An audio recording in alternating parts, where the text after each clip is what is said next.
ko po na ang mga anak ng Diyos na naririto, maging sa online, ay handa na magpuri at itaas ang pangalan ni Jesus. Kaya naman, Lord, kami po ay sama-sama nagagalak at buong pusong magpupuri, aawit para sa pangalan mo lamang. Hallelujah!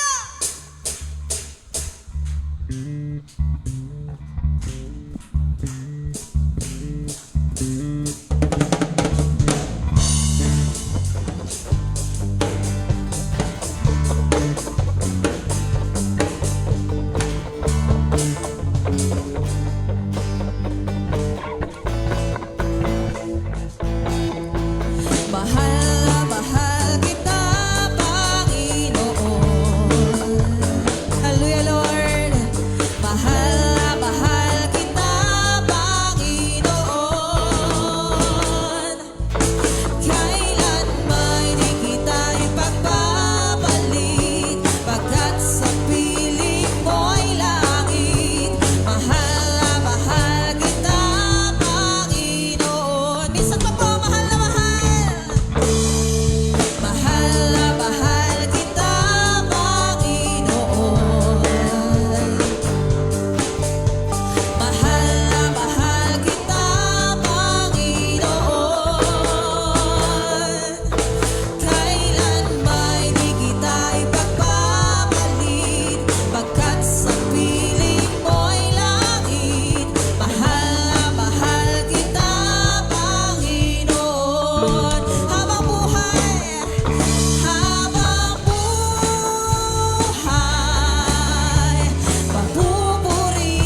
pagsama-sama. Kaya naman Lord, patuloy kaming aawit dahil alam namin Lord na Ikaw ang Diyos na walang makahihigit at walang tutulad, Panginoon. Hallelujah.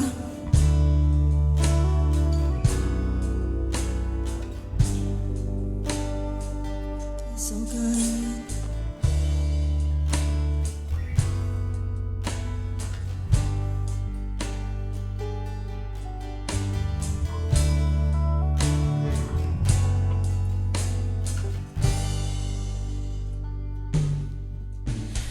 Awitin ko man lahat ng awit sa mundo, di kayang ilarawan ang kadakilaan mo. Kulang ang lahat ng tula, kulang maging mga salita upang ihayag ang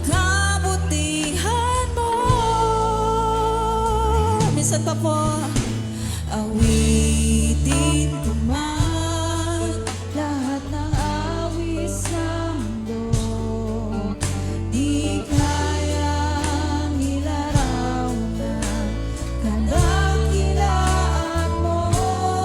Kulang ang lahat ng tula, kulang maging mga salita upang ihayag kabutihan mo. Wala kang katulad, wala nang higit sa'yo. Wala kang katulad, wala nang papantay sa'yo. Ikaw ang Diyos noon pa man, maging ngayon at kailanman. Sa habang panahon, wala kang katulad.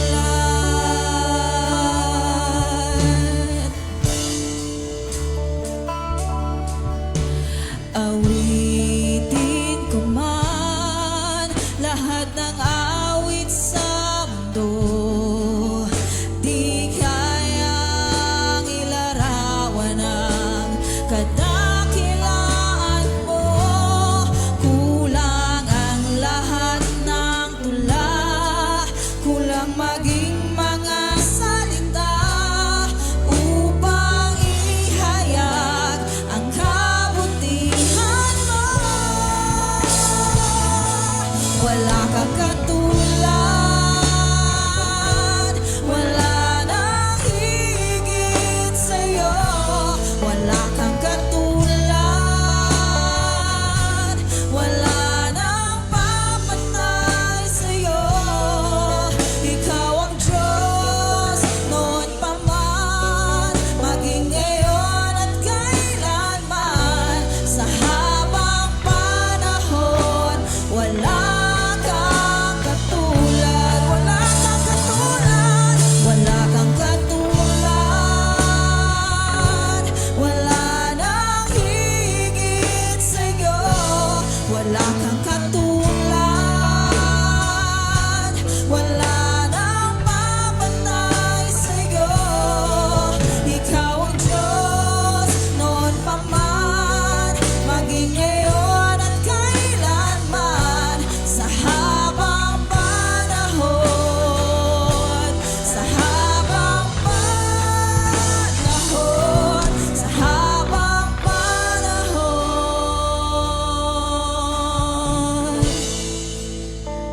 wala kang katulad.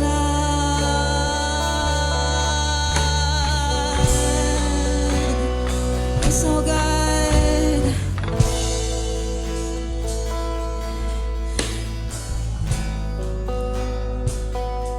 patuloy po nating awitan ng ating Panginoon. Hallelujah, O Lord.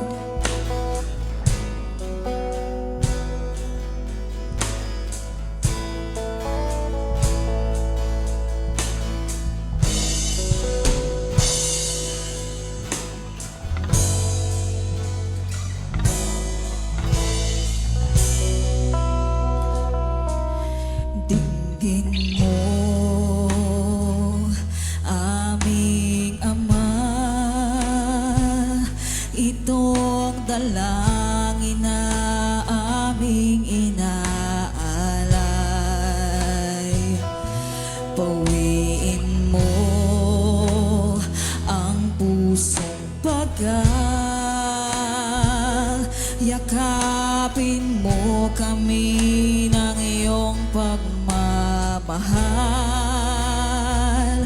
Di akalaing tulad ko'y mamahalin, ngunit pag-ibig na wagas ang iyong hatid.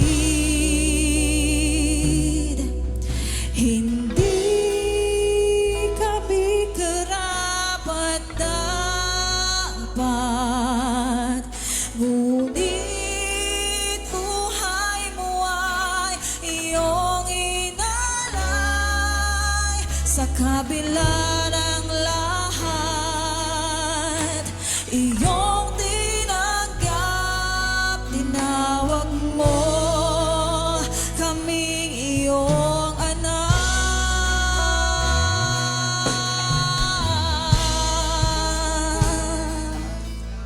So God,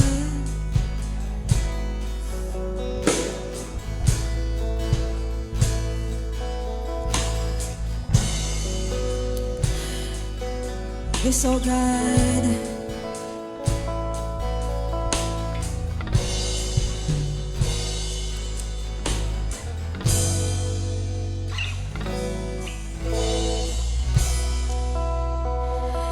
Di masusukat, di nagkukulang, pag-ibig mo'y sapat sa amin kailan paman. Lumalabis, umaapaw, kagandahang loob na sa amin nagligtas. Di akalaing tulad ko'y mamahalin, ngunit pag-ibig na wagas ang iyong hatid. Di akalaing tulad ko'y mamahalin, ngunit pag-ibig na wagas ang iyong hatid. Hindi kami karapat-dapat, ngunit buhay mo ay iyong inalay. Sa kabila ng lahat,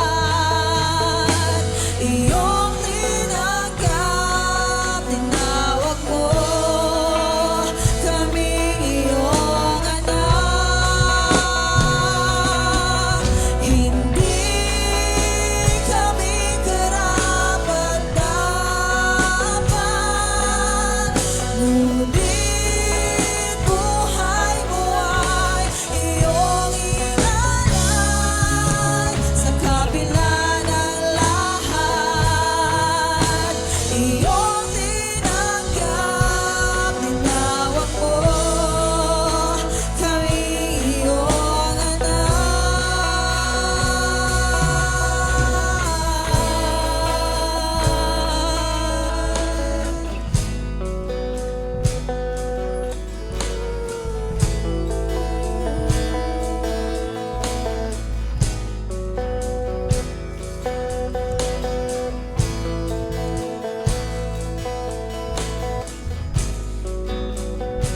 Sabay-sabay po nating awitan ng ating Panginoon.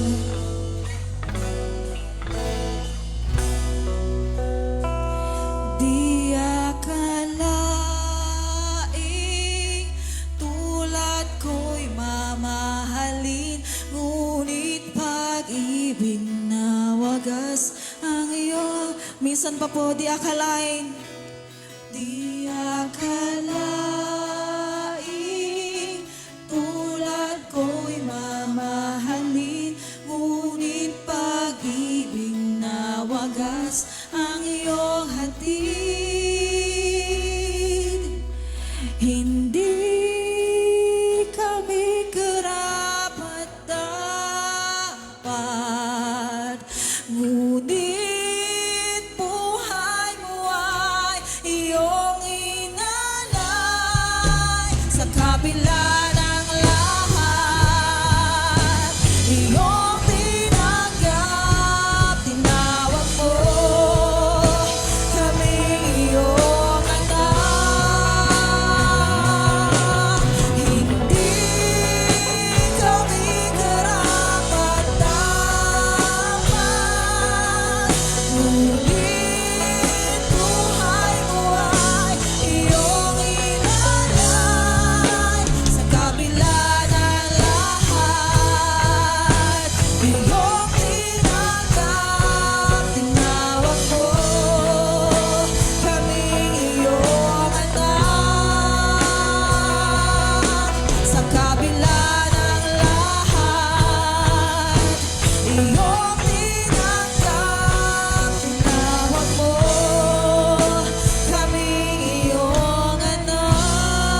you, Lord. Salamat, Panginoon, dahil pinaging dapat mo ang iyong mga anak. Salamat, Panginoon, sa iyong subtulang biyaya, Panginoon, na kami ngayon ay malayang nakapagpupuri, nakaaawit, nakasasamba sa iyong pangalan. Panginoon, salamat po sa kagalingan, kasaganahan na iyong pinararanas sa iyong mga anak. Sabi mo nga, Panginoon, sa awit, ito'y lumalabis at umaapaw na pagpapala sa iyong mga anak. Kaya naman, Lord, wala kami ibang masabi kundi salamat. Nararapat na ikaw ay masamba, maitaas, mapapurihan at maawitan, Panginoon. Ito po ang aming samot panalangin sa pangalan ng iyong anak na si Jesus. Ang lahat ng anak ng Diyos ay magsabi ng Amen, Amen, Amen.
Palakpakan natin ang Panginoon. Praise the Lord.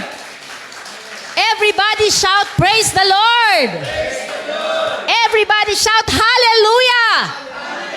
Sige, palakpakan natin muli ang Panginoon. Hallelujah. Okay, so how are you today, mga kabiyaya? Okay, kung all is well, harapin mo na nga ang iyong katabi ngayon. Bigyan mo ng big smile at sabihin mo, ikaw ay Charito, you are blessed and highly favored. Amen. Palakpakan natin ang Panginoon. Maging ang mga nanonood ng broadcast na ito, isang maganda at pinagpalang panunood po at pakikinig ng mensahe ng biyaya ngayong araw. Stay tuned po kayo dyan at naniniwala ako na hindi ito aksidente na ito'y napapanood nyo ngayon. This is the appointed time of God for you to hear this wonderful and powerful message of the finished work of Jesus Christ on the cross. This is the day of your salvation. So, tandaan mo, hindi aksidente na naandyan ka ngayon. Okay? So, keep watching until the end of this broadcast because we will not end this broadcast without giving you the opportunity to accept Jesus today and be saved. Maging ang mga first-timer na narito po ngayon sa bulwagang ito. Palakpakan natin muli ang Panginoon. Okay? So isa pa nga uli, sabihin natin ng may conviction, I am blessed. I am highly favored. I am strong. I am healthy. I will not die but live. I am a child of God. Palakpakan natin ang Panginoon. Hallelujah. Okay, so now, tayo po, bago tayo magpasimula, ating ipagkatiwala sa Panginoon ang pangangaral ng kanyang mensahe ngayong umaga sa pamamagitan ng isang panalangin. Tayo pong lahat ay tumayo at tayo ay mananalangin. Dakilang Diyos, minsan pamuli, sa pangalan po ng iyong anak na si Jesus, sa kapangyarihan ng banal na Espiritu, we thank you, we praise you, we glorify you, and we worship you. Thank you for this wonderful day that you have made, O God, that you gathered your beautiful people in your beautiful temple to worship you, to praise you in spirit and in truth, O God. Maraming salamat po, Panginoon, sa pagkakataon at pribilehiyong pinagtagumpay mo kami na makarating sa iyong bahay panambahan para purihin ka namin, mapagpala ng iyong mayamang salita, O God. Maraming salamat po, maging sa nanonood ng broadcast na ito, Panginoon, Lord. Alam ko na hindi rin po ito aksidente, ito'y appointed time mo sa kanila para marinig nila ang nag-iisang mensahe na nakapagliligtas at nakapagbabago ng buhay. Maraming salamat po, naniniwala kami na lahat ng aming sasabihin at gagawin ay tunay na makapagbibigay ng mataas na papuri, karangalan sa iyo, Panginoon. Kaya amin ang inaangkin ang katagumpayan na ito sa pangalan ni Jesus. Amen! Okay, so makakaupo na po ang lahat. Again, tingnan mo ang katabi mo. Sabihin mo sa katabi mo, kapatid, tuwang-tuwa ako. Blessed na blessed ako. Dahil narito ka. Kasama kong mapapagpala sa mensahe ng biyaya. Amen?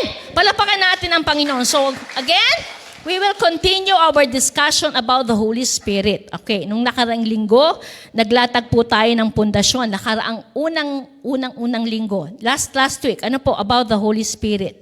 So mahaba-haba po ito talagang series na ito ng pag-aaral natin ng tungkol sa banal na espiritu. Ano po? Kasi ating tinalakay natin the person. Last week, tinalakay ni Kuya yung the deity or the divinity. Ano po? Matatalakay din natin yung ministry of and the fruit of the Holy Spirit, yung gift of the Holy Spirit, na ibinigay sa ating mga mananampalataya and so much more. Kaya wag po nating imimiss ang bawat serye ng patungkol sa pag-aaral na ito ng banal na espiritu. For sure, tayo pong lahat ay mapapagpala. We want to be acquainted with the ministry of the Holy Spirit because now we are living in a new and better covenant. Okay? Dahil nga po ang Holy Spirit ay tinawag na Spirit of Grace. So, saktong-sakto po ito sa panahon natin ngayon na tayo ay namumuhay sa bagot mas mainam na kasunduan sa tipan ng biyaya. Okay. We will continue learning about more today about the Holy Spirit. Particularly, we will talk about today the names and titles of the Holy Spirit na nakasulat po sa banal na kasulatan. Okay? Ating aalamin at tayo matututo sa mga implikasyon nito at aplikasyon sa ating pang-araw-araw na buhay ngayon sa ating kasalukuyang panahon. Okay? Pero bago po tayo pumalaot sa ikatlong bahagi ng serye na itong pagbagtas natin patungkol sa banal na espiritu, as usual, magkaroon tayo ng mabilis na pagbabalik-aral. Because we believe that repetition not only brings retention but also mastery. Okay? So malami tayo natutunan sa ating last 2 session. Okay? Again, ang first week natin is about the Holy Spirit. Who is the Holy Spirit? Natutunan natin that number 1, He is a person. Okay? Number 2, He has mind, emotion, and will. Number 3, He does personal actions. Okay? So again, hindi na natin siya i-discuss kasi we already did yung pong first week natin. Ano po? So, nagre-review lang po tayo. And then last week, i-discuss sa atin, tinuro sa atin ni Pastor Rudy, the deity or the divinity of the Holy Spirit. Ang pagka-Diyos ng banal na espiritu. Hindi lang tayo naniniwala sa kanyang pagka-persona, kundi maging siya ang ikatlong persona ng pagka-Diyos. At ang banal na espiritu ay Diyos. Okay? We learned that the Holy Spirit is God. And also we learned 5 foundational truths from the Word of God to learn the divinity or deity of the Holy Spirit. Number 1, He is called God.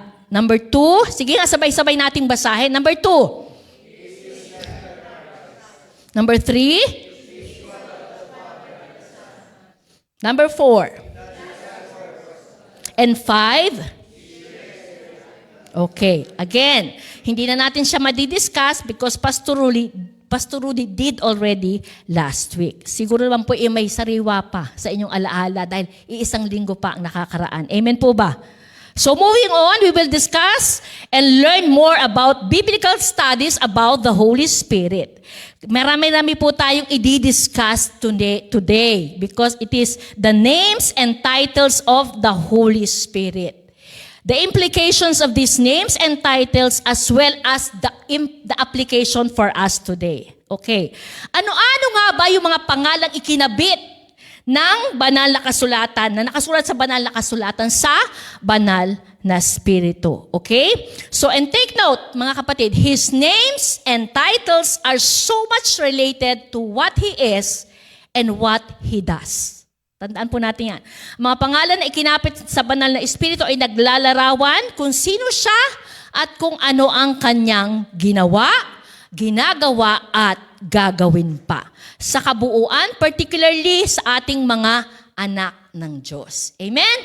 So here we go. First, let's talk about the names and titles of the Holy Spirit. Okay, brace yourselves because it's going to be an exciting, joyful ride of learning today. Amen? So I'm giving you 10 points today. So harapin mo ang katabi mo. Kapatid, huwag kang magbe-beautiful eyes. Maaga pa para mag-beautiful eyes. Huwag kang matutulog. Amen? Okay, so dapat, sana matapos natin ito bago mag-lunch. Sabi ni Bishop, bago mag-rapture. Palakpakan natin ang Panginoon. Amen? So handa na ba kayo? Amen. Gising na ba kayo? Amen. So number 1, what are the names and titles of the Holy Spirit? Number 1, the Holy Spirit is called the Spirit of God. Okay. Yan ang unang titulo na ibinigay o ikinapit ng sa banal na Espiritu. Okay? Obvious naman po, because the Holy Spirit is God. So obvious, He is called the Spirit of God. 1 Corinthians chapter 3, verse 16. Do you not know that you are the temple of God, that the Spirit of God dwells in you? Who dwells in you, mga kapatid? Okay, so we are the temple of the Spirit of God dwells in us. Okay, lagyan pa natin ng isa pang verse para nating mapatunayan kung sino ang tinutukoy na Spirit of God. 1 Corinthians 6:19. Sabi doon, do you not know that your body is the temple of the Holy Spirit who is in you, whom you have received from God? Kanina doon sa 3:16, ikaw ay templo ng Diyos, temple of God. Right? Ngayon, sabi ng verse na ito, 1 Corinthians 6:19, you are the temple of the Holy Spirit. Why? Bakit po sinabi yan? Because the Holy Spirit, klaro, is God. Tama po ba? The Holy Spirit is God and you are the temple of God. The temple of the Holy Spirit who is in you. Nasa iyo ba ang banal na Espiritu? Okay. So sabi doon sa 1 Corinthians 3:16, the Spirit of God dwells in you. Who is in you? Okay. Now, the Holy Spirit is in you. Who is in you? Oh, the Holy Spirit is in you. Okay, so the Holy Spirit is in you and you are the temple of God. So, ibig sabihin, if you are the temple of God, you are the temple of the Holy Spirit. The Holy Spirit is in you. Wag po kayo malilito ha. The Spirit of God dwells in you. So, what is the implication at aplikasyon nito sa ating buhay? Naisip mo na ba ito, kapatid? Abay, mantakin mo naman yan, kapatid. Isipin mo yung Diyos, Espiritu Santo ay tumatahan sa iyo. So, ibig sabihin, saan ka man pumunta, anuman ang ginagawa mo, 24/7, kasama mo ang banal na Espiritu. Palakpakan natin ang Panginoon. Okay, palakpakan natin ang Panginoon. So, ibig sabihin mo nga sa katabi mo, kasama mo ang banal na Espiritu 24/7. Kaya dapat hindi ka natatakot, hindi ka nangangamba because the Holy Spirit is with you. Again, what are the names and titles of the Holy Spirit? Number 1, The Holy Spirit is called the Spirit of God. Number 2, the Spirit of the Lord. Okay? Ang banal na Espiritu ay hindi lang tinawag na Espiritu ng Diyos. Okay? Tinawag din na Espiritu ng Panginoon. So let's see the verse. Luke 4:17 to 19. The scroll of the prophet Isaiah, ito po ay kinuha doon sa Isaiah 61 verse 2, was handed to him. Sino po yung him na sinasabi dyan? Si Jesus Christ. Unrolling it, he found the place where it is written, "The Spirit of the Lord is on me, because He has anointed me to preach good news to the poor. He has sent me to proclaim freedom for the prisoners and recovery of sight for the blind, and to release the oppressed." 19, to proclaim the year of the Lord's favor. Okay? What is interesting here, mga kapatid, in verse 18, ang sabi doon, the Spirit of the Lord was on me because He has anointed me. Kaya ikaw ay anointed dahil nasa iyo ang banal na Espiritu. Itong sinasabi ni Jesus Christ. Ano po? Sinabi ng Panginoong ito, yung po mula sa hula ni Propeta Isaiah, some 700 years ago. So naihula na ito. Ano po? Bago pa sinabi pong ito ng ating Panginoon. Ano po? That the Spirit of the Lord was on Him because He has anointed Him. Yan po ang sabi ng Panginoon. Ano po? Yan po yung hula ni Isaiah 7 years ago. Ano po? Bago ito nagkaroon ng actualization. Nung panahong ito po ay binasa ng ating Panginoon doon sa sinagoga. Iniabot sa kanya yung scroll. Okay? So ano pong tinutukoy dito na Spirit of the Lord ng ating Panginoon? Yung mismong Holy Spirit. Tama po ba? Amen. So, walang iba yun po yun. Paano natin ito nasabi? So, basahin natin ang Acts chapter 10 verse 38. Yan po yung proof. Ano po, na sinasabi ng Panginoon kanina doon sa Luke chapter 4 na the Spirit of the Lord was with him and because he has anointed by God. So sabi dito ng Acts 10:38, sabi doon, how God anointed Jesus of Nazareth with the Holy Spirit and power, and how he went around doing good and healing all who were under the power of the devil, because God was with him. Okay? So the Spirit of the Lord, the Holy Spirit, the anointing of the Lord.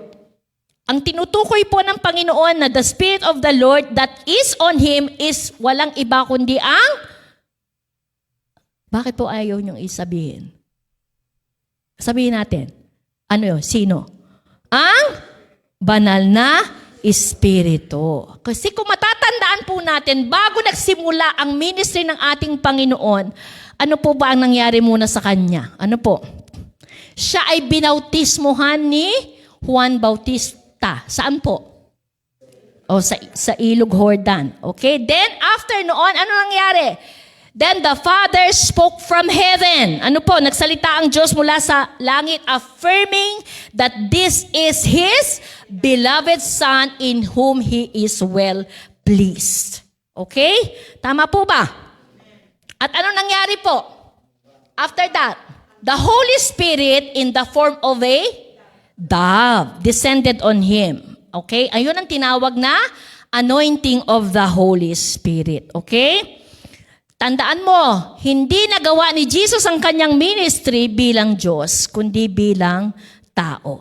Okay? Empowered by the Holy Spirit. Okay. Kung ginawa niya po ito bilang Diyos, hindi natin magagawa yung kanyang ginawa. Bakit? Dahil hindi tayo Diyos. Kaya ginawa niyo ito noong siya ay in the form of a man, but empowered by the Holy Spirit. Okay? Kaya nga, ang sabi niya ng ating Panginoon, magagawa niyo ang mga bagay na ito, higit pa. Ano po? Sa aking nagawa. Because we receive the same anointing that Jesus received. Amen? So yung Spirit of the Lord who anointed Jesus as the prophet Isaiah prophesied is the same Spirit of the Lord na anointed, nag-anoint sa atin. Amen po ba? So sabihin mo sa katabi mo, anointed ka. O sabihin mo sa katabi mo, 1, 2, 3, go. Okay. Do you believe that, mga kapatid?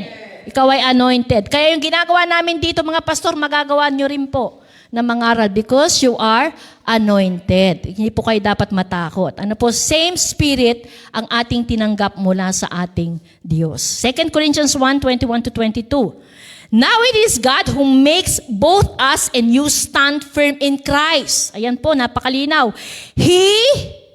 What's the next line? He anointed us. 22, set His seal of ownership on us and put His Spirit on our hearts as a deposit, guaranteeing what is to come.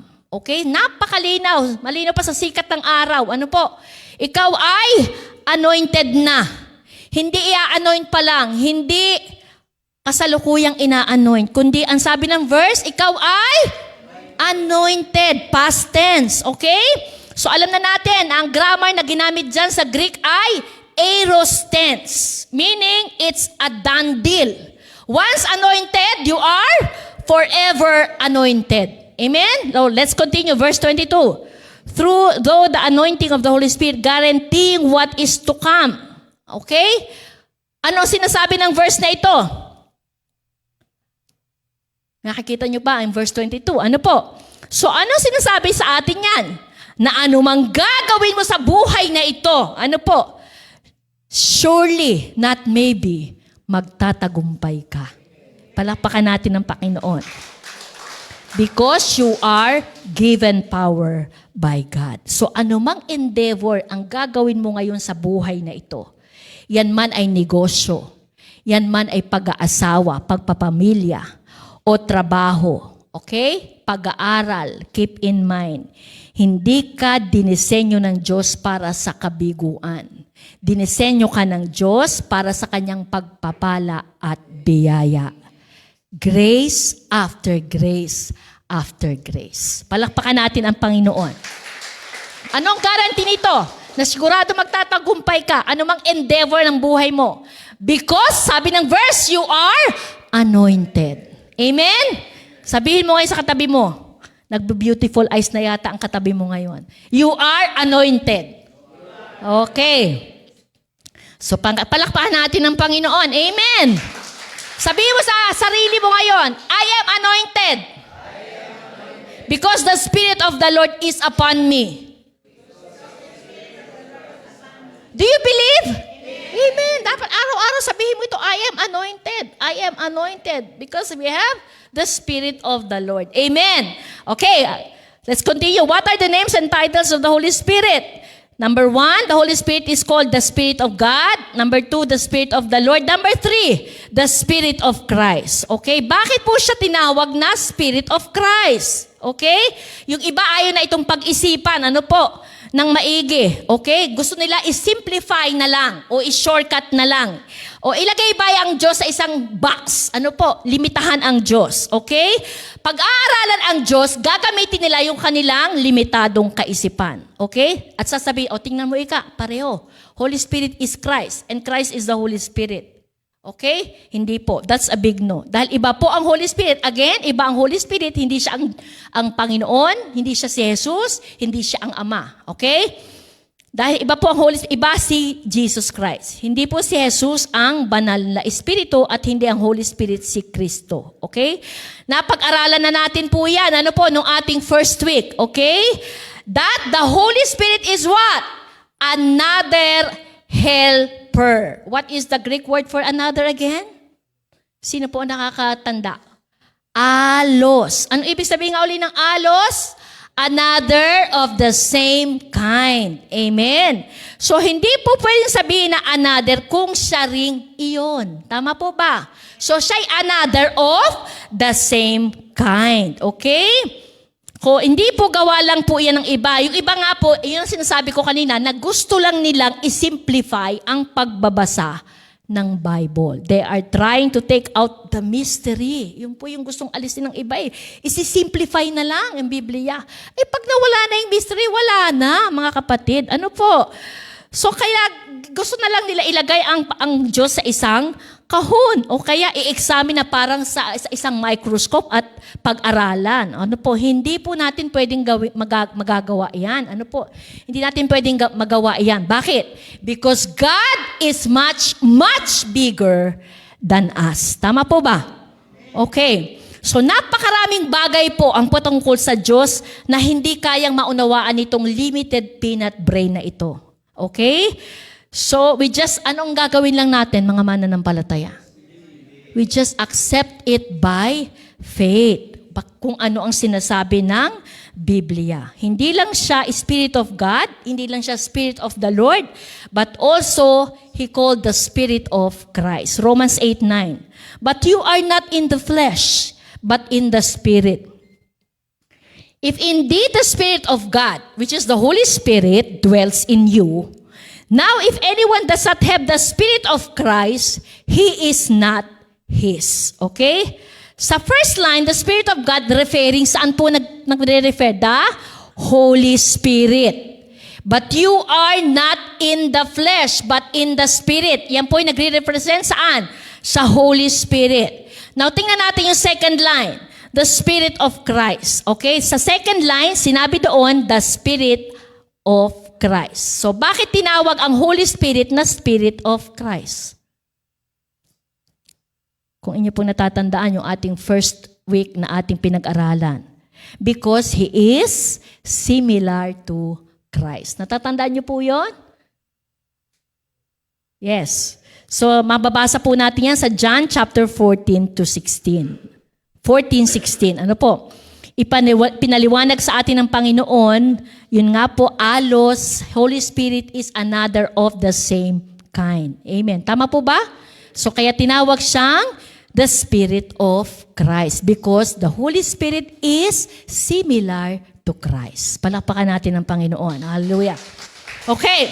The names and titles of the Holy Spirit. Number 1, the Spirit of God. Number 2, the Spirit of the Lord. Number 3, the Spirit of Christ. Number 4, the Spirit of Truth. Okay? Ito rin po ang isa sa mga pangalan na ikinapit sa banal na Espiritu. Ang Espiritu ng katotohanan. So, ibig sabihin mga kapatid, walang anumang kasinungalingan sa Espiritu ng Panginoon. Walang kasinungalingan sa Diyos at walang kasinungalingan sa langit dahil wala pong sinungaling sa langit. Amen po ba? So, sabi ng Bible, no one who makes a lie. Sabi kasi ng Bible to, no one who makes a lie will enter or inherit the kingdom of God. Sabi mo sa katabi mo, hindi ikaw yun. Dahil hindi sinungaling ang Espiritu. At since tayo ay tinatahanan ng Espiritu, walang kasinungalingan po sa mga anak ng Diyos. Amen po ba? Palakpakan natin ang Panginoon. Ayan po ang preba. John 16:30. However, when He, who is the He? The Holy Spirit, which is the Spirit of truth, has come. He will guide you into all truth. For He will not speak on His own authority, but whatever He hears, He will speak. And He will tell you things to come. Okay? Ano sabi doon? How many truth? All. Sa lahat ng katotohanan. Kaya lying is never of God. Hindi po yan galing sa Diyos. Ano po? Dahil walang kahit na anumang anyo ng kasinungalingan sa Diyos. In fact, you can read in the Bible, from the Bible, that Satan, yun po, si Satanas, is the big fat liar. He is the father of all lies. Mababasa po natin yan sa John 8:44. Si Taning ang sinungaling at ama ng kasinungalingan. Pero sa Espiritu ng Panginoon, there is no stain of lies. Okay? The Holy Spirit cannot be found in the community where there is a doctrinal lies about Christ and His finished work. Kaya mali po ang turo patungkol kay Kristo at sa kanyang tinapos na gawa sa krus. kung hindi po ito tinatahanan ng banal na espiritu. Dahil sa banal na espiritu, ito po ay katotohanan at pawang katotohanan lamang patungkol kay Kristo at sa kanyang tinapos na gawa sa krus ng Kalbaryo. Amen? At anumang katuruan o doktrina na ipinagsisinungaling si Kristo at ang kanyang tinapos na gawa ay hindi po galing sa banal na espiritu. Okay? So, dapat alam nyo po, kapag kayo ay, kayo nanonood ng broadcast na ito, na tanungin nyo po yung pastor nyo kung ano ang turo nila about Christ and His finished work on the cross. Dahil tandaan nyo po, anumang bahid ng kasinungalingan patungkol sa katotohanan ito ay hindi po sa banal na espiritu. Okay? Always remember, the Holy Spirit is the Spirit of truth. Okay? Lying is on a personal level is improper for a child of God. Tama po ba? Bakit? Dahil tayo mga anak ng Diyos ay tinatahanan ng Espiritu ng katotohanan. Kaya hindi bagay na sa atin. Hindi na po bagay sa ating mga anak ng Diyos. Ano po ang magsinungaling? Kaya sanayin nating magsabi ng katotohanan. Okay? Ang sabi nga ni Apostol Pablo, let your yes be yes and let your no be no. Pag oo lang, pag hindi, hindi lang. Hindi nagsisinungaling tayo dahil hindi na po yan fit sa mga anak ng Diyos na tinitirahan ng espiritu ng katotohanan. Kaya ano ang ating native language? Telling the truth. No sweat na tayong magsabi ng katotohanan. Unlike before, no sweat tayong magsabi ng kasinungalingan. Kasi hindi pa tayo tinatahanan ng spirit of truth. Pero ngayon, no sweat na sa atin ang pagsasabi ng totoo. Amen po ba? Isa lang nag-amen. Amen po ba? Okay. Kaya tayo yung mga nanliligaw, may nanliligaw sa inyo dyan mga dalaga. Huwag nyo na kayo magpasa-kalye pa. Sandamo ka lang na ibigay ng lalaki sa inyo, isang ng roses paasa ka. O, di ba?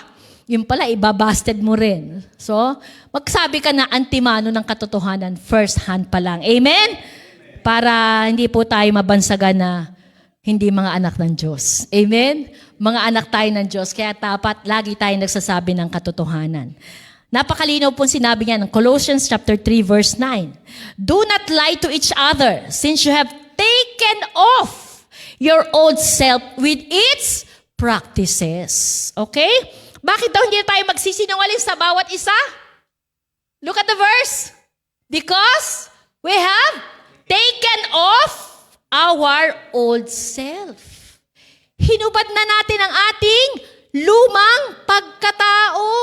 Kaya nga sabi dyan ni Pablo, do not lie to each other. Amen. Kaya magagawa na natin hindi magsinungaling. Kasi yung dati nating pagkataong nuknukan ng sinungaling ay nahubad na. Wala na.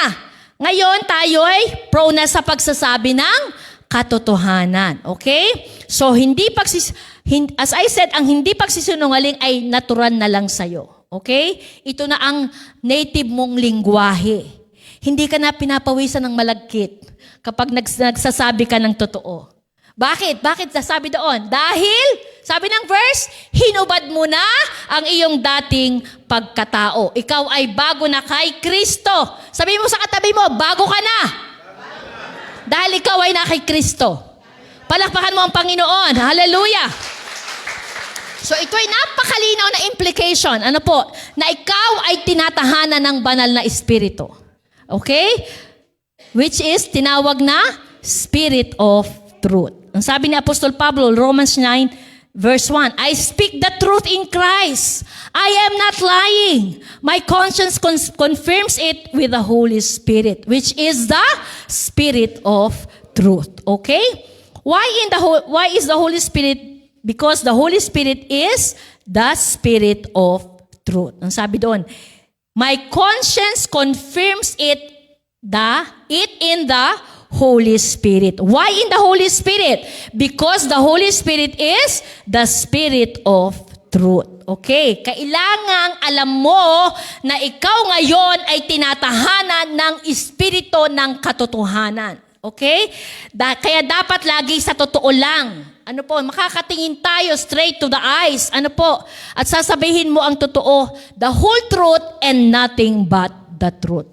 Kanino man yan, sa asawa mo, sa magulang mo, sa kapatid mo, o sa kapwa mo mananampalataya, sa pastor mo, ano po? Dahil masaya ang buhay ng hindi po nagsisinungaling. Amen po ba? Palakpakan natin ang Panginoon. Amen? Tandaan mo wala ka na sa dati mong pagkatao. Ikaw ay bago na. At nabihisan ka na ng Spirit of Truth. Amen?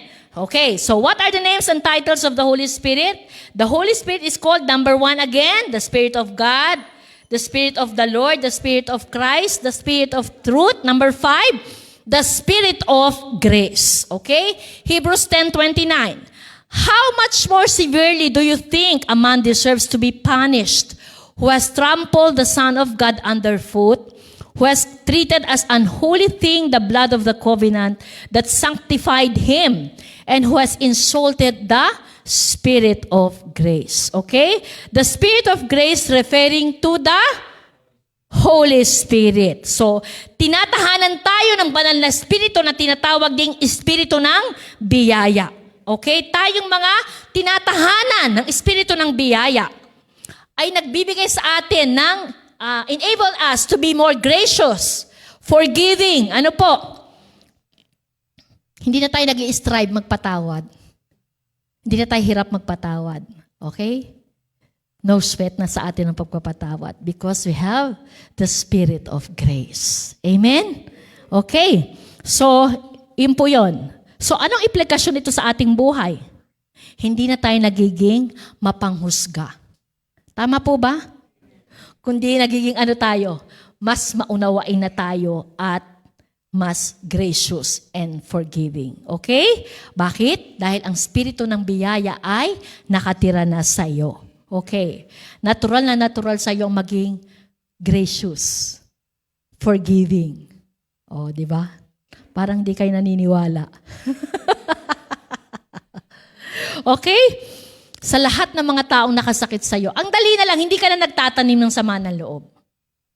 Magtataka ka talaga doon. Ano po? Kahit gigil na gigil ka na sa isang tao, pero hindi wala ng force na ikaw ay manatili doon. Talagang nakita mo yung spirito ng biyaya talaga. Na patuloy kang dinadala doon sa, paano ko ba nagawa yun? Masasabi mo lang, paano ko ba yung nagawa? Because of that. Yun pala yun, yung spirito ng biyaya na nasa sa atin. Okay? Hindi na magiging natural sa iyo ang magtanim ng sama ng loob. Nakasasabi, hindi na magiging natural sa iyo yung hindi magpatawad. Ano po? Kundi, kasi nung dati, tayo ay, kahit lumuha ka ng dugo, hindi kita patatawarin.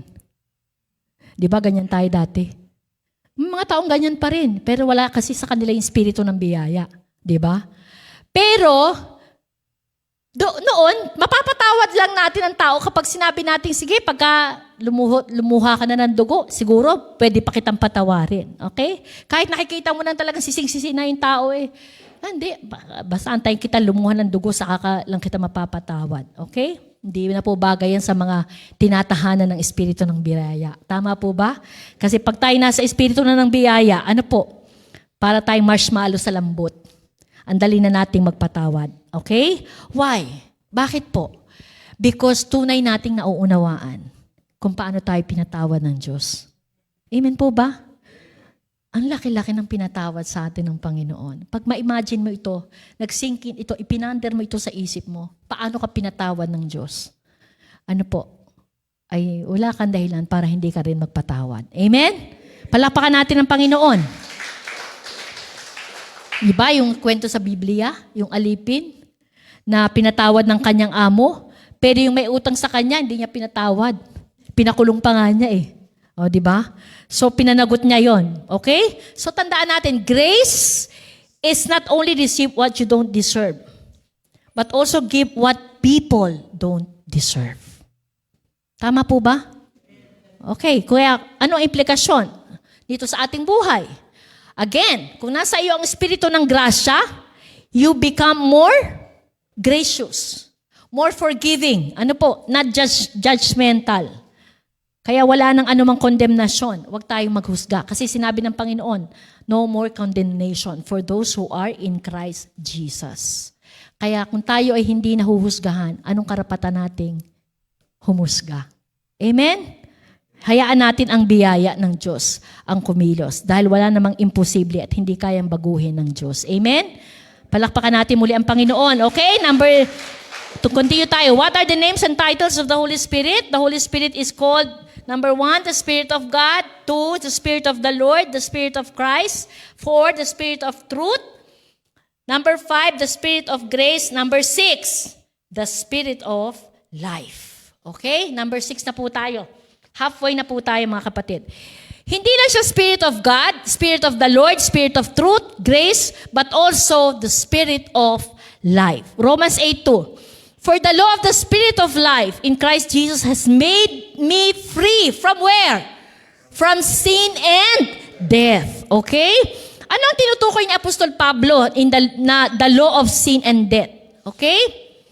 Ito po yung power ng kasalanan na nagbubulid sa kamatayan. Kaya tinawag siyang the law of sin and death. So where there is sin, automatically there is death. Okay? Bakit ba? Kasi pumasok ang kamatayan dahil pumasok ang kasalanan. Ano? Ano ang nagpabaksak sa tao sa kasalanan? Noong sawayin ng tao ang Diyos na huwag nakainin ang bawal na bunga at kapag kinain, ang sabi ng Diyos, siniguradong sila ay mamamatay. Okay? Kaya lang pumasok ang kamatayan ay dahil pumasok ang alin? Ang kasalanan. Kaya ang kasalanan at kamatayan ay magkasama. Okay? The law of sin and death. The power of sin that leads to death. Okay? Anong implikasyon nito? Na ngayon tinatahanan tayo ng espiritu ng buhay. Okay? Ano implikasyon yan sa ating buhay? Hindi lang siya tumanggap tayo ng buhay, mga kapatid. But the powerful truth that the Spirit of life, ano po, in Christ Jesus has sets us free from sin and death. Okay? Which means we are no longer slaves to sin. Palakpakan natin ang Panginoon. Hindi na tayo alipin ng kasalanan. We are free from the chain of sin. Sin, ano po? Remember po, ano po? Tandaan mo po ito, buong buhay mo. Okay? The Spirit of life enables you to join the real life in Christ. Amen? Not in sin that leads to death. Hindi na, no longer. Okay? Kaya kapag na kay Kristo, ang Holy Spirit ay kapag na kay Kristo, ang Holy Spirit ay tinawag na Espiritu ng buhay. At itong Espiritu ng buhay niya ito, aakayin ka niya na ma-enjoy mo ang tunay na buhay kay Kristo at hindi na sa kasalanan. Amen? Praise the Lord. Imagine that, kapatid. Ano po? Yung Espiritu ng buhay na yan, na idiniposito sa iyo, ano po? Dahil ikaw ngayon ay na kay Kristo, ay aakayin ka sa buhay na isang ganap at kasiyasiya. Amen po ba?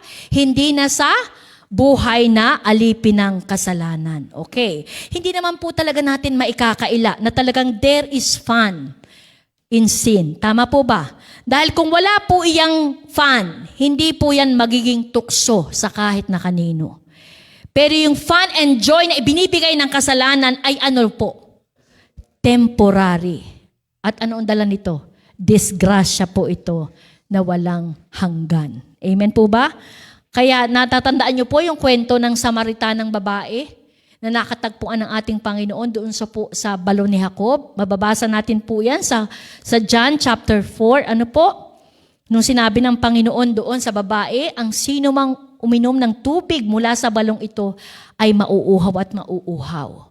Ngunit, ang sino mang uminom ng tubig na ibibigay ko ay hindi na muling mauuhaw magpakailan paman.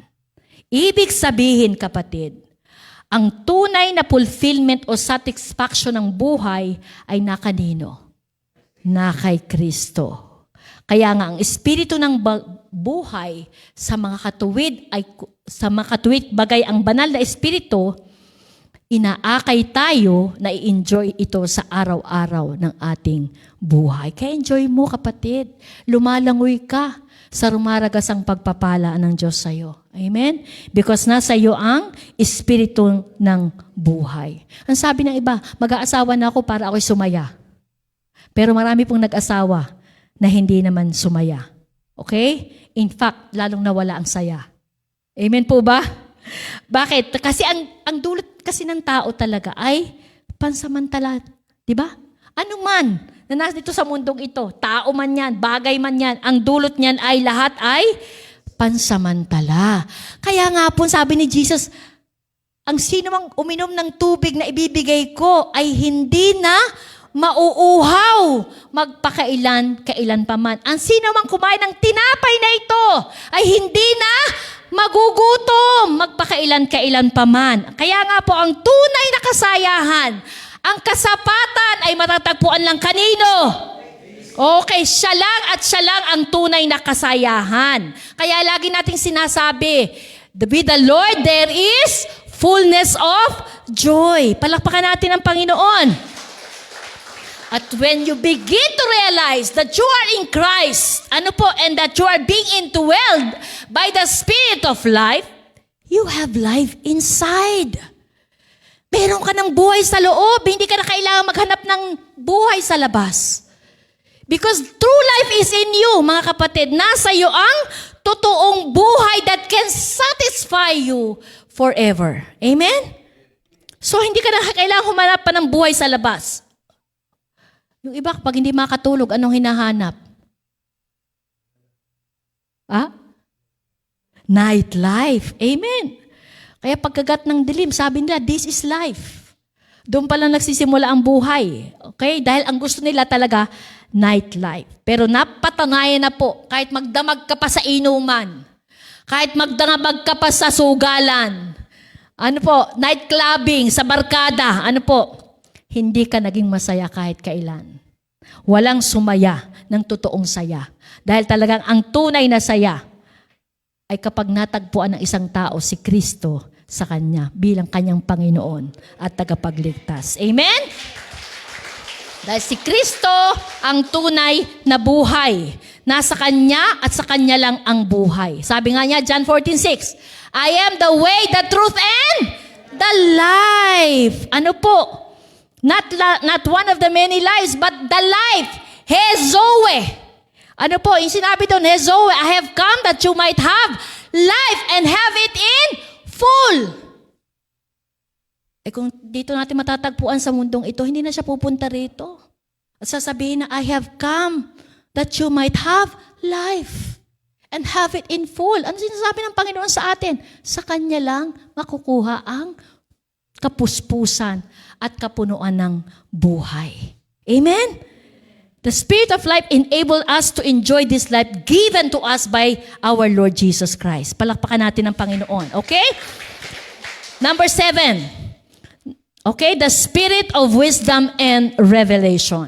Okay, yan po yung ikapitong ikinapit na pangalan sa banal na spirito.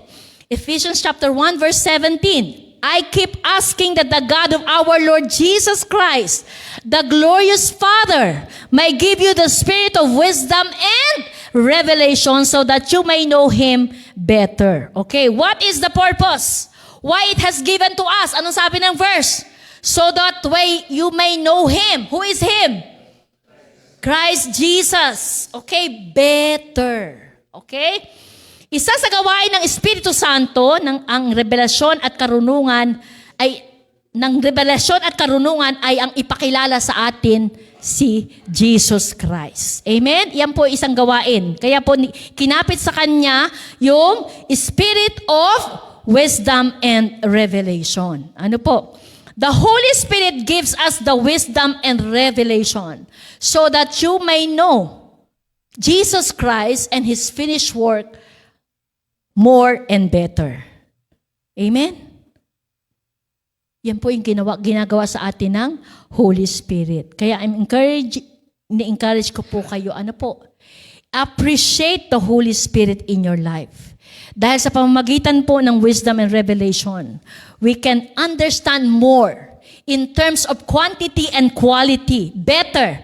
Ano po? Ang patungkol sa tinapos na gawa ni Kristo sa krus ng Kalbaryo. Okay? Kaya ang lagi natin sinasabi, learn more and learn it more. Amen? So, ibig sabihin noon, ang banal na Espiritu ang nagtuturo sa atin, nagpapakilala sa atin, nagbibigay sa atin ng wisdom at karunungan para makilala pa natin in quality and quantity more about Jesus and His finished work on the cross. Amen?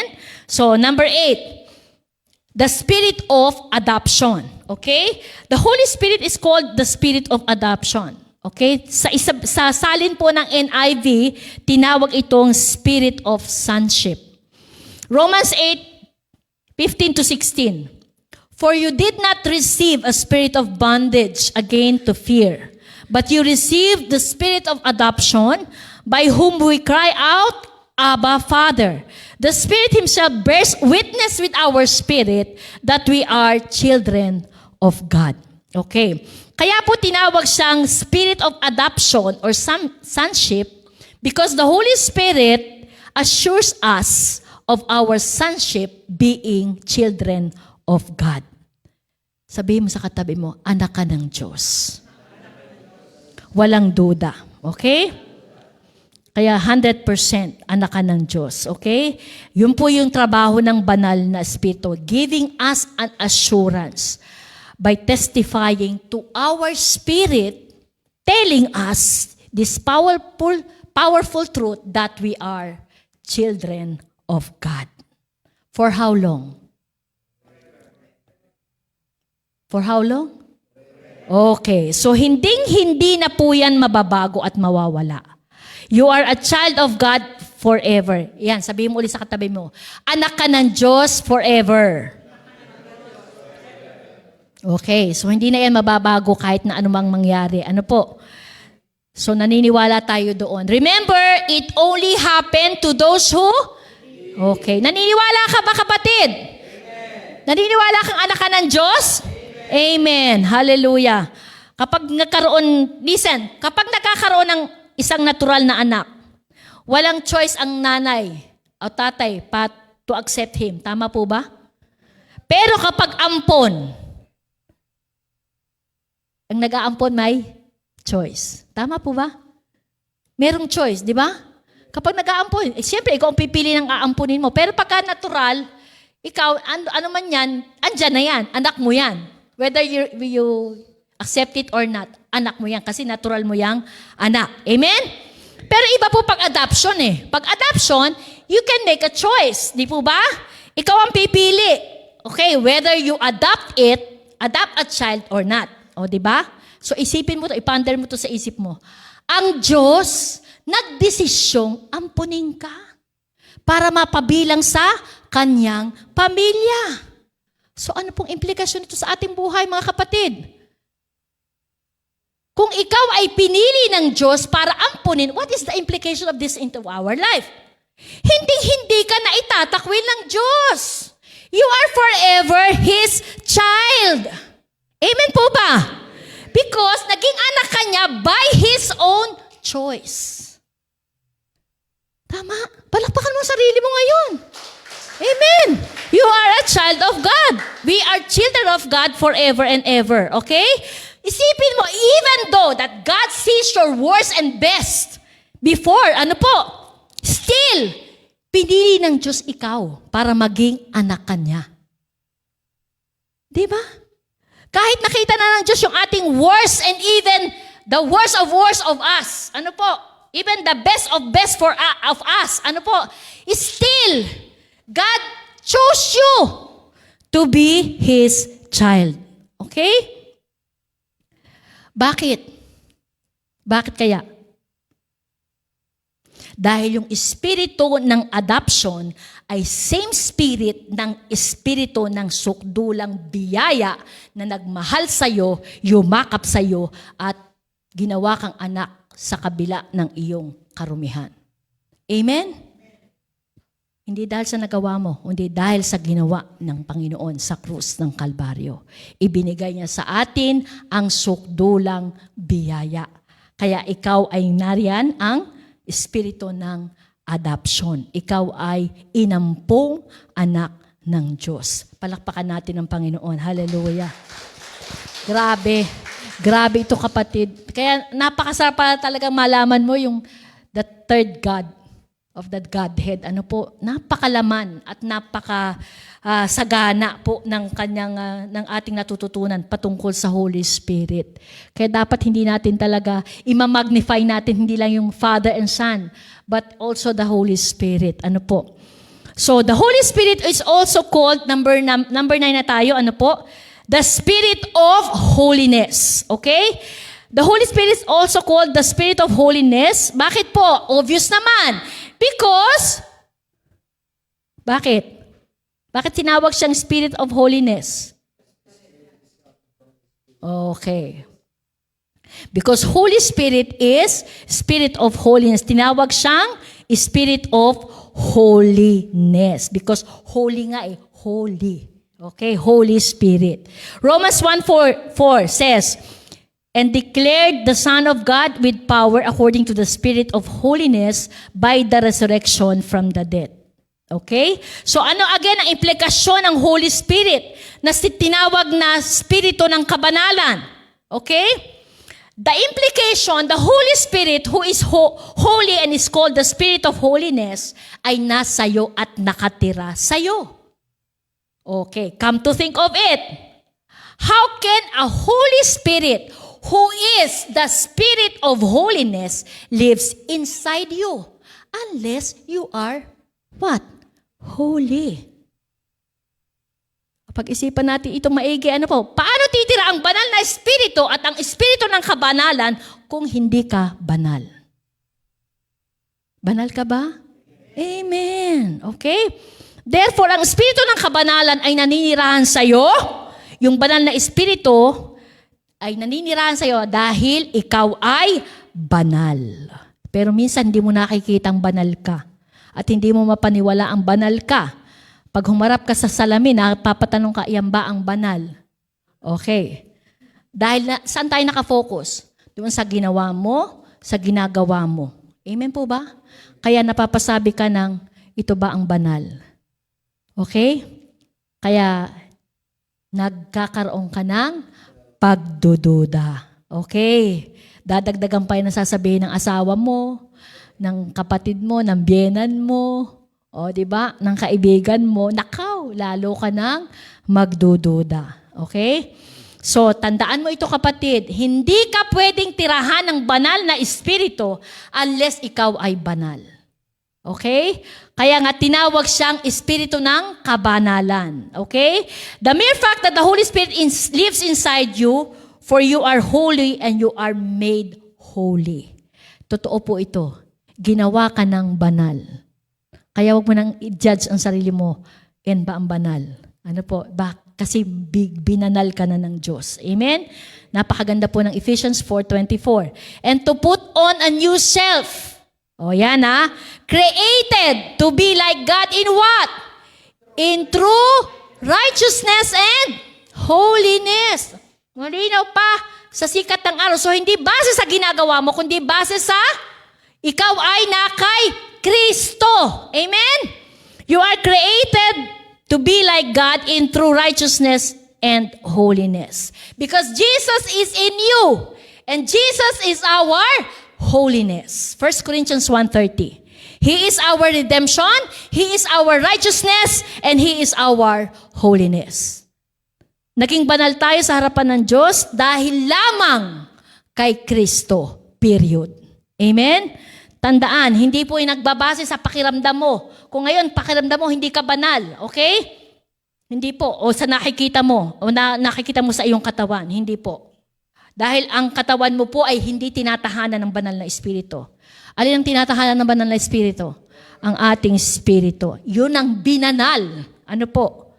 Dahil sa tinapos na gawa ni Kristo sa krus ng Kalbaryo. Palakpakan natin ng Panginoon. Amen?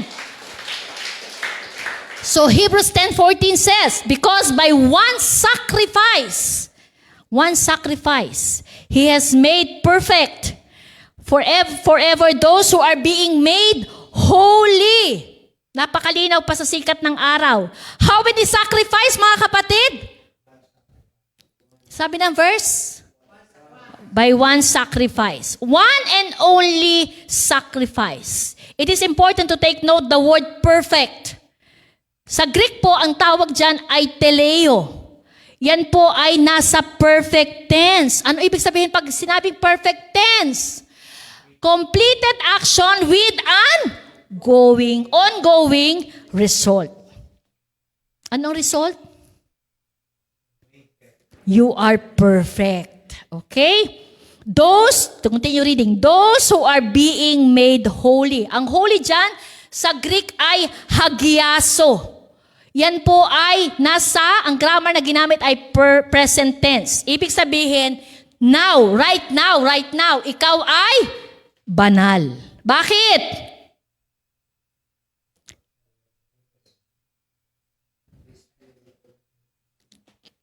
Kasi nga po, sabi doon nasa Eros 10, pinerfect ka na. Ang resulta ng pagiging perfect mo, banal ka na. Kailan? Forever. Okay. Ang maganda pa po dyan, yan ay nasa passive voice. Ano ibig sabihin pag passive voice? Hindi ikaw ang nagpabanal sa iyong sarili. Di po ba?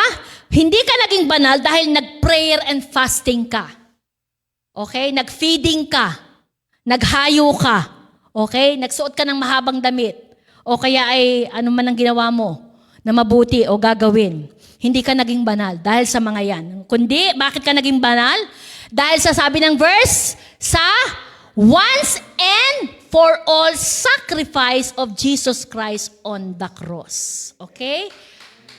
Which is His finished work on the cross. Okay. So, banal ka na. Again, bakit ka naging banal? Dahil sa ginawa ni Kristo sa krus ng Kalbaryo. Kaya walang kaduda-duda, ngayon tinitirhang ka na ng Espiritu ng kabanalan. Walang iba kundi ang alin? Ang banal na Espiritu. Okay, now for our 10th and last points, mga kapatid. The Counselor. Yan. The Holy Spirit is called the Counselor. John 14:26. But the Counselor, the Holy Spirit, whom the Father will send in my name, will teach you how many things? All things, and will remind you everything I have said to you. Okay? Ang kita po natin, but the Counselor, may comma. Who is the Counselor? The Holy Spirit. The Counselor. Who is the Counselor? The Holy Spirit. So maliwanag po, tinawag na Counselor ang banal na Spiritu. Na, sabi doon, will teach you in how many things? In all things. Ano po? So let's see, John 14:6. Ano po? And I will ask the Father, and He will give you another Counselor, to be with you forever. Okay. So bago bumaba ang Holy Spirit, meron ng counselor, di po ba? Sino po yung counselor natin? Ang counselor bago bumaba ang Holy Spirit. Okay. So sabi niya doon, sabi niya dyan, and I will ask the Father and He will give you another. So remember again, another. Ano nga ang Greek word ng another? Sa Greek, alos. Ano ibig sabihin again? Similar of the same kind. Okay?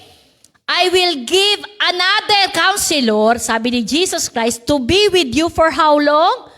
Forever. Okay, so sabi ng Panginoong Jesus, this Counselor, which is the Holy Spirit, will be with you forever. So ang Greek word ng forever dyan ay aion. Ang ibig sabihin niyan, no ending. So, hindi ka iiwanan ng banal na Espiritu. Hindi siya lalabas, papasok, lilipad, nagkasala ka, lalabas. Pagka nagkahumi ka ng tawad, papasok uli. Ano po? Hindi po ganon. Ano po? Nagiging, ano pong Tapos pagka nagsisi ka, babalik uli. Ano po, hindi po labas-masok ang banal na espiritu. Ano po?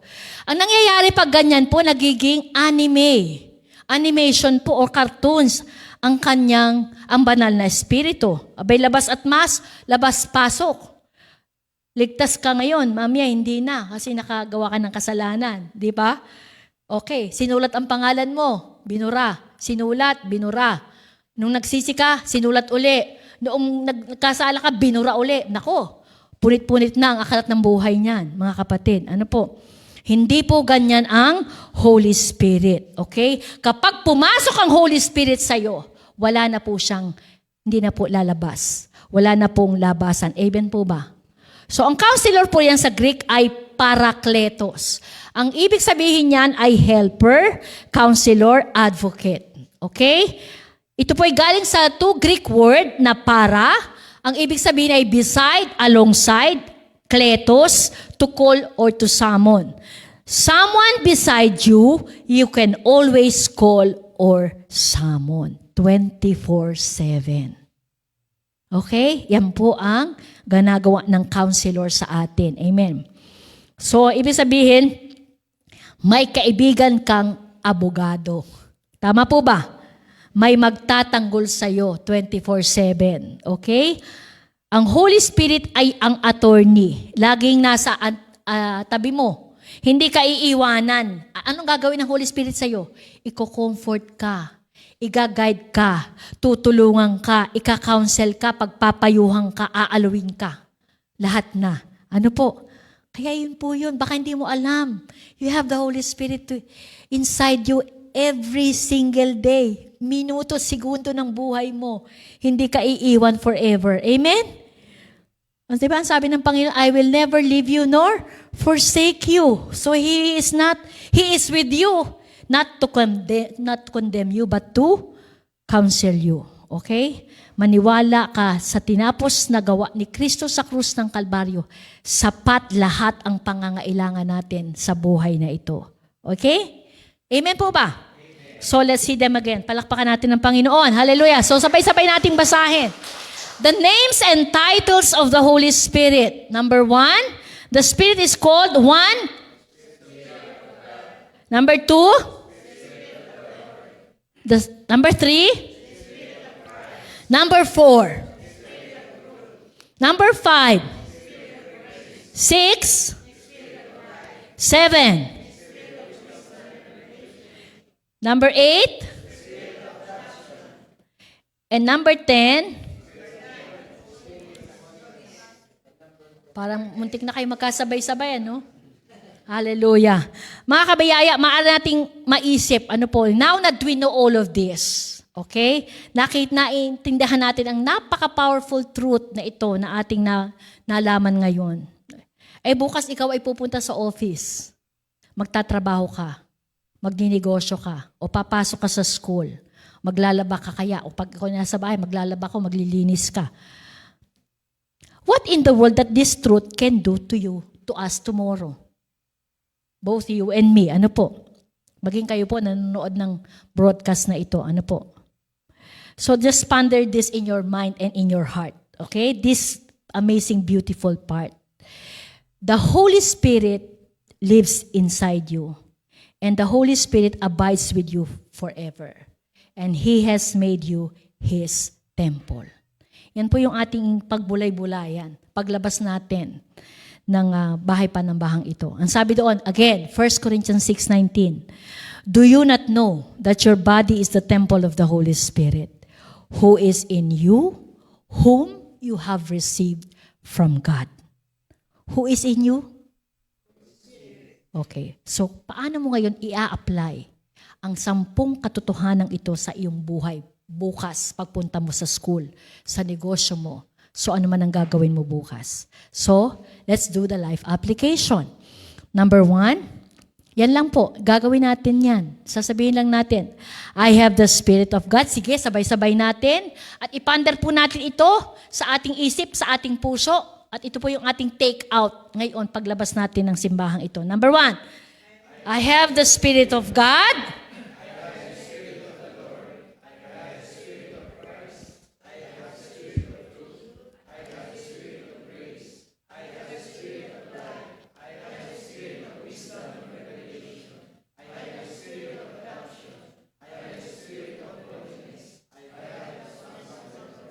Praise the Lord. Palakpakan natin ang Panginoon.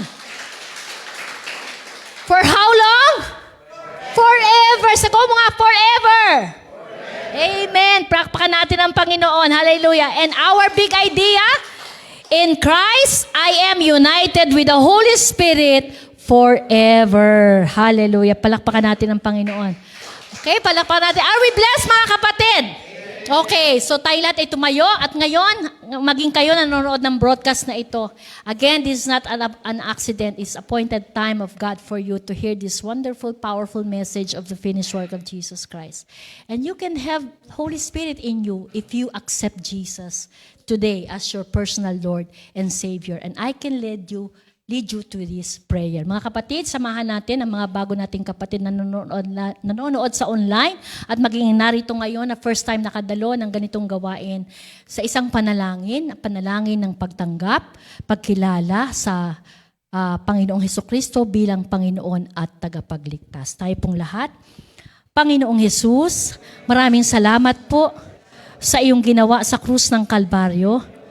Nagkaroon ako ng kaligtasan at buhay na walang hanggan. Kaya ako'y naniniwala, tinatanggap kita bilang aking Panginoon, bilang aking Diyos, bilang aking tagapagligtas. Maraming salamat po at ako'y naniniwala na nasulat ngayon ang aking pangalan sa aklat ng buhay. Maraming salamat. Ito po'y aking panalangin sa pangalan ni Jesus. Amen. Okay? Sige po, tayo po'y dadako na sa banal na hapunan.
Natin sa pamamagitan ng mga simbolong ito, Panginoon, ang nangyari doon sa krus ng Kalbaryo.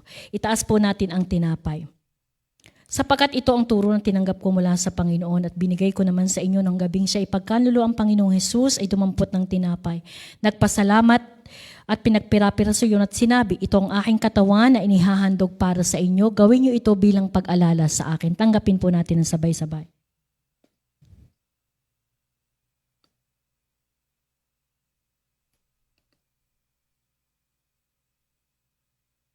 Gayon din po, itaas natin ang kupitan ng katas ng ubas. Matapos maghapunan, dumampot din siya ng kopa at sinabi, ang kopang ito ang bagong tipan na pinagtitibay ng aking dugo.